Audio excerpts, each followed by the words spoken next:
Hello everyone, welcome to the new class of biology. Uh, the previous class we discussed about various type of blood vessels that help in the blood circulation in our body, right? Mainly three type of blood vessels it were mainly veins, artery and capillary. Okay. So now we will discuss about two main important things which are helpful in blood circulation. One is the blood platelet and second one is the lymph vessels. Okay, so let's continue about that. So first one, blood platelet. What happens? What is a blood platelet? Actually, platelet is nothing but uh, a, a particular type of cell or tissue which helps in the clotting of blood. Because कभी कभार ऐसा हो जाता है कि आपके शरीर से खून निकलता है, then at that time the खून इसलिए निकलता है क्योंकि आपके जो वेसल्स रहते हैं, ब्लड वेसल्स, वो प्रेशर उसमें से कट हो जाता है. तो प्रेशर कट होने से ब्लड का फ्लो उसमें से होने लग जाता है. और ऐसे सिचुएशन में सोचो कि अगर उस ब्लड फ्लो को कंट्रोल करने के लिए कोई नहीं रहा, if nothing is there to control that blood flow, then what would happen? Complete blood will be lost from your body and you may die, है ना. ऐसा कंडीशन ज़रूर आ सकता है. तो उस कंडीशन को रोकने के लिए, हमारे ब्लड के बाहर निकलने से रोकने के लिए हमारे शरीर में कुछ चीज़ों का होना ज़रूरी है जो हमारे ब्लड के फ्लो को कंट्रोल कर सके, and that is known as the blood platelets. वो ब्लड प्लेटलेट्स हमारे शरीर में क्लोट क्रिएट करेंगे, एक बहुत जाड़ा पार्टिकल जैसा स्ट्रक्चर. आपके जब शरीर से खून निकलता है तो उसको जब वो सूख जाता है तो उसका क्लोटिंग होता है. मतलब अगर सूखता है तो उसे क्लोटिंग कहते हैं. सो उस क्लोटिंग प्रोसेस को करने के लिए ब्लड प्लेटलेट्स का खून में होना ज़रूरी है, right. So that's all about the blood platelets. Okay, so that was all about the blood platelets. Now we would discuss about the lymph which is present in our body. जो हमारे शरीर में जो lymph मौजूद है, just a minute. Okay, हमारे शरीर में जो lymph मौजूद रहता है, उस lymph को हमारे शरीर में क्या उसकी खासियत है, क्या अहमियत है. सी, हमने बात की थी कैपिलरीज के बारे में. कैपिलरीज की जो वॉल रहती है, उसके जो दीवार जैसे स्ट्रक्चर है, उस दीवार जैसे स्ट्रक्चर्स में एलिमेंट का एक्सचेंज होता है. और वो एलिमेंट का एक्सचेंज आर्टरीज की तरफ भी हो सकता है, वेन्स की तरफ भी हो सकता है. सो व्हाट हैपेंस, जब ये कैपिलरी अपने वॉल से चीज़ों को एक्सचेंज करते हैं, अपने छेद से, अपने साइड के छेद से, तो प्लाज्मा, प्रोटीन और ब्लड सेल्स जैसी चीज़ें भी इस ब्लड के अंदर से बाहर निकलकर जो सेल का स्पेस है उसमें जाके फिल हो सकता है. तो ये जो मिक्सचर है, प्लाज्मा, प्रोटीन, ब्लड सेल्स, इसका जो मिक्सचर है ये एक्चुअली एक टिश्यू फ्लूइड क्रिएट करेगा. एक छोटा सा फ्लूइड, एक छोटी सी बहने लायक पदार्थ क्रिएट करेगा जिसको हम लिम्फ कहते हैं.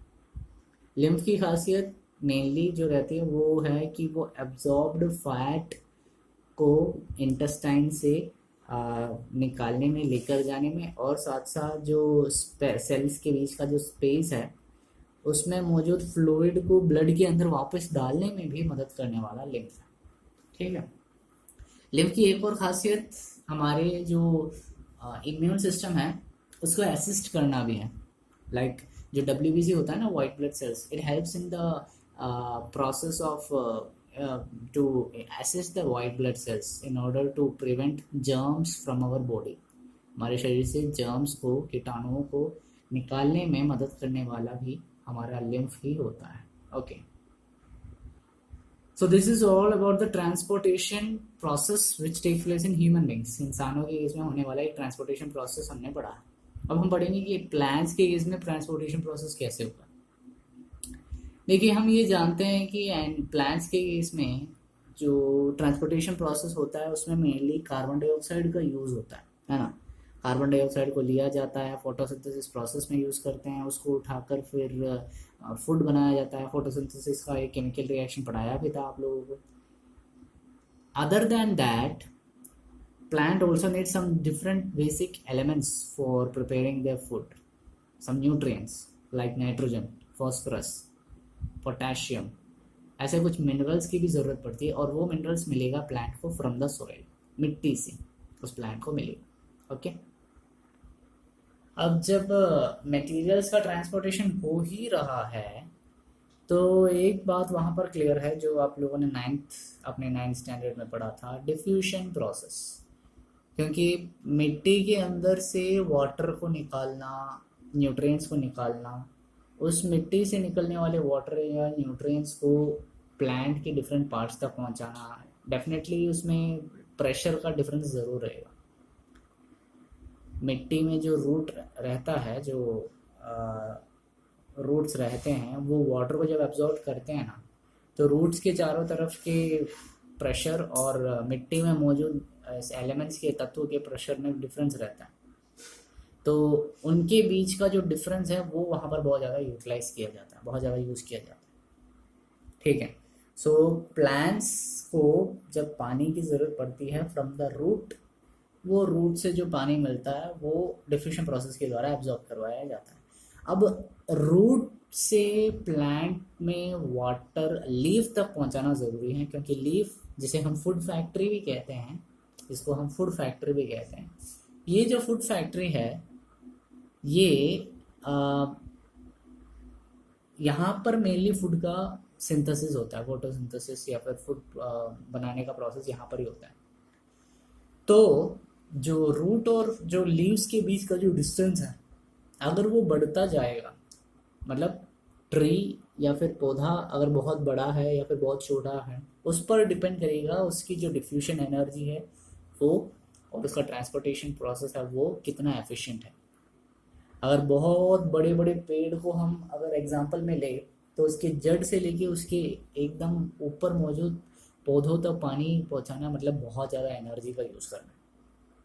छोटे छोटे पौधों का एग्जांपल अगर ले, तो उसके रूट से लेके उसके पत्ते तक पानी पहुंचाना या फिर फूड मटेरियल्स का सिंथेसिस के लिए वाटर पहुंचाना बहुत आसान प्रोसेस है, उसमें ज़्यादा एनर्जी का यूज़ नहीं। सो इट डिपेंड्स कि ट्रांसपोर्टेशन प्रोसेस किस हद तक कितनी एनर्जी यूज़ करेगा। ठीक है,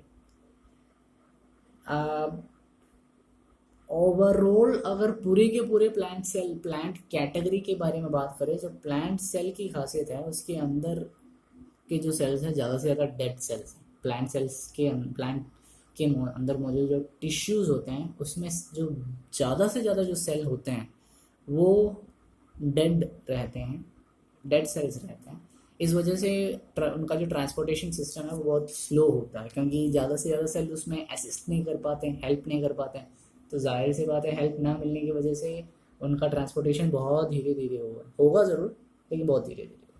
अब इसी ट्रांसपोर्टेशन मटेरियल के लिए दो चीज़ों को ट्रांसपोर्ट कराना ज़रूरी है, मेनली दो चीज़ों को ट्रांसपोर्ट कराना ज़रूरी है। एक फूड सब्सटेंसेस, दूसरा वाटर। अब इन दोनों को अलग अलग ट्रांसपोर्ट कराने के लिए दो different special type of tissues हमारे पास मौजूद है। एक है फ्लोएम, दूसरा है xylem, XYLEM xylem, PHLOEM phloem. Phloem tissues food particle को ट्रांसपोर्ट कराने में मदद करता है। एक्साइलम टिश्यूज वाटर को ट्रांसपोर्ट कराने में मदद करता है। ठीक है, phloem food substance, xylem water, mainly water के साथ दूसरे मिनरल्स अगर मौजूद रहते तो उनको भी। ठीक है, जो जाइलम टिश्यूज रहते हैं ना, वो उनके अंदर डिफरेंट पार्ट्स के रहते हैं। माना जाता है कि जाइलम टिश्यू खुद 4 टाइप का रहता है। ठीक है, उसमें जाइलम वेसल्स मौजूद रहते हैं, जाइलम ट्रकीट्स मौजूद रहते हैं, जाइलम और भी दूसरे 2 टाइप के रहते हैं जो आपको वैसे पढ़ने के लिए नहीं है। Mainly 4 type of xylem tissues मौजूद। अब ये सारे के सारे जो जाइलम टिश्यूज मौजूद हैं, ये रूट्स में पाए जाते हैं, स्टेम्स में है, लीव्स में है, सभी तरफ से इंटरकनेक्टेड है। मतलब आपका रूट्स में से तो पानी मिलेगा ही मिलेगा, उस रूट से मिलने वाले पानी को स्टेम्स के होते हुए लीव्स तक पहुंचाने के लिए डिफरेंट टाइप ऑफ वेसल्स मौजूद रहते हैं जो आपस में इंटरकनेक्टेड। मतलब जैसे हमारे शरीर में वेन्स मौजूद रहते हैं या फिर आर्टरी मौजूद रहते हैं जो डिफरेंट ब्लड के द्वारा फूड सब्सटेंस या फिर वाटर पार्टिकल्स को पहुंचाने में मदद करता है, उसी तरह जाइलम डिफरेंट पार्ट्स में मौजूद रहता है ट्रांसपोर्टेशन में हेल्प करने के लिए। ठीक है, अब इसमें प्रोसेस कैसे होता है वो एक बार देखेंगे। सोइल के अंदर जो भी सेल्स रहते हैं जाइलम के, वो सॉइल में मौजूद वाटर के आयोन्स को रूट्स में से एब्सॉर्ब कर लेते हैं। ठीक है, अब जैसे ही एब्जॉर्प्शन प्रोसेस हो गया, रूट और सॉइल के बीच में कॉन्सेंट्रेशन डिफरेंस रहेगा क्योंकि रूट्स से पानी को एब्जॉर्ब किया गया है, रूट्स ने सॉइल में से पानी को एब्जॉर्ब किया है, तो सॉइल के अंदर का कॉन्सेंट्रेशन और उस रूट के अंदर का कॉन्सेंट्रेशन डिफरेंट होगा, रहेगा। क्यों रहेगा? डिफ्यूजन प्रोसेस याद करो, हाई कॉन्सेंट्रेशन से लो कॉन्सेंट्रेशन की तरफ।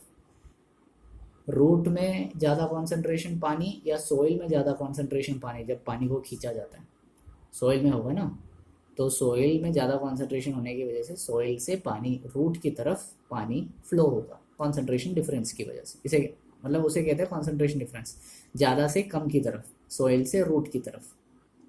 अब वाटर मूव होगा रूट से सॉइल की तरफ, मतलब सॉइल से रूट की तरफ वाटर मूव होगा। ओके, अब यही चीज़ जाइलम के द्वारा, जाइलम वेसल्स के द्वारा ऊपर की तरफ, एकदम ऊपर, मतलब प्लांट्स के पत्तों की तरफ चला जाएगा। बड़ी से बड़ा पेड़ है तो ज़्यादा टाइम लगेगा उसमें मतलब उसमें पुश करते हुए उसमें वेसल्स मदद करेंगे और वो ऊपर तक पहुंचा देंगे। छोटा है तो फिर बहुत आसानी से डिफ्यूजन एनर्जी कम लेकर ट्रांसपोर्टेशन प्रोसेस करेंगे। अब दोनों ही केसेस में, चाहे बड़ा पौधा हो छोटा पौधा हो, बड़ी से बड़ा प्लांट हो छोटा प्लांट हो, इनके केसेस में जाइलम वेसल्स से पानी की ट्रांसपोर्टेशन तो होगी होगी, लेकिन इससे अटैच जो स्टोमेटा नाम की चीज़ भी तो रहेगी जो वाटर के लॉस में हमें मदद करेगा, क्योंकि वाटर लॉस तो होना ही होना है, पानी तो उसके अंदर रहेगा तो है नहीं। ये अपना जो प्रोसेस अपन ने पढ़ा था फोटोसिंथेसिस, उसमें आप देख लेना, आपको राइट साइड में H2O तो मिलेगा ही मिलेगा ना, H2O वेस्ट है, उसको निकालना ज़रूरी है। तो वाटर का लॉस स्टोमेटा की ओपनिंग की वजह से मेनली होता है इन xylem, from the xylem vessels in leaves. ऐसे प्रोसेस में जब वाटर का लॉस होता है from xylem, from stomata in the form of water vapour, उसको कहते हैं हम ट्रांसपीरेशन प्रोसेस। उसको हम कहते हैं क्या? Transpiration process. और ट्रांसपीरेशन प्रोसेस बहुत ज़रूरी भी है, क्योंकि पानी अगर भरे हुए पड़े रहेंगे पत्तों के अंदर तो फोटोसिंथेसिस बिल्कुल भी नहीं होगा, पत्ते पूरे पूरे के पूरे पानी के हो जाएंगे, पानी से भरे हुए हो जाएंगे, फूलते हुए रहेंगे, पानी अगर बाहर नहीं निकलेंगे। तो जैसे ट्रांसपीरेशन प्रोसेस होता है, पानी को एब्जॉर्ब भी किया जाता है और पानी को ऊपर की तरफ मूवमेंट भी मिलता है फ्रॉम रूट्स से पत्तों की तरफ पानी को मूवमेंट भी मिलता है। जैसे जैसे पानी भाप बन के चला जाता है in the form of water vapour, what happens, the absorption also takes place from the soil as well as the movement of water from the roots also takes place into the leaves, the movement of water. So that's why transpiration is very much important. Okay, so that's about the xylem vessels that help in the transportation of क्या हो सकता है? Transportation of water. Okay, next we will see transportation of food by phloem. अब बात करते हैं food substances का transportation, कैसे फूड सब्सटेंसेस की ट्रांसपोर्टेशन होता है with the help of phloem tissue. अब जितने भी फोटोसिंथेसिस से मिलने वाले फूड सब्सटेंसेस हैं उसका ट्रांसपोर्ट फ्लोएम टिश्यू से होगा, and that process is known as translocation. Food substances तो होगा ही होगा, साथ साथ में अमीनो एसिड्स और दूसरे सब्सटेंस को भी फ्लोएम ट्रांसपोर्ट कराने में मदद कर देंगे। ये जो फ्लोएम होगा ये फूड को ट्रांसपोर्ट कहाँ कहाँ करा सकता है, फूड सब्सटेंस को?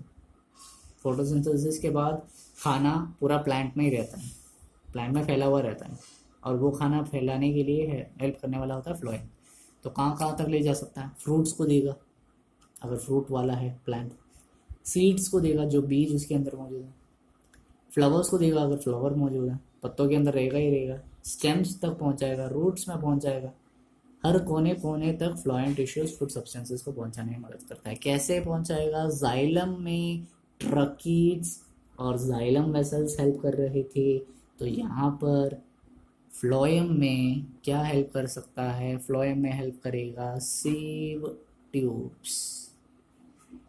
सीव ट्यूब्स, सीव ट्यूब्स की खासियत ये है कि इसमें कुछ ऐसे स्पेशल टाइप ऑफ सेल्स मौजूद रहते हैं जो फूड को ऊपर की तरफ, मतलब अप टू द टॉप तक भी पहुंचा सकता है, और डाउनवर्ड नीचे की तरफ रूट तक भी तो पहुंचाना जरूरी है ना, थोड़ा बहुत फूड पार्टिकल रूट्स तक भी पहुंचाने में मदद करता है। ओके, ट्रांसलोकेशन प्रोसेस, जिसमें फ्लोएम अपना खाना मतलब ले जाने का जो प्रोसेस रहता है उसमें ट्रांसपोर्टेशन अपने फ्लोएम के अंदर की तरफ होना भी ज़रूरी है with the help of some energy.